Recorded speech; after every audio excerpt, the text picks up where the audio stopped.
मुंबई विद्यापीठाच्या अर्थसंकल्पात आता 13% वाढ झाली आहे। 968 कोटी 18 लाख रुपयांचा अर्थसंकल्प मंजूर करण्यात आलाय। यंदा 147 कोटी रुपयांच्या तुटीचा अर्थसंकल्प सादर करण्यात आलाय। तर विद्यापीठाच्या अर्थसंकल्पीय तरतुदीत 13% वाढ झाली आहे। संशोधन, उत्तम शिक्षण गुणवत्ता, विद्यार्थी उपक्रमांवर यात भर देण्यात आली आहे।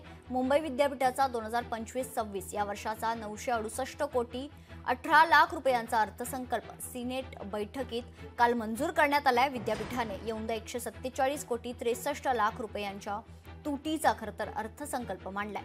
यंदा विद्यापीठाची अर्थसंकल्पीय तरतूद 13% वाढली आहे। गुणवत्ता, सर्वसमावेशकता आणि उत्कृष्ट शिक्षण उपक्रमांसाठी तरतूद वाढवण्यात आली आहे।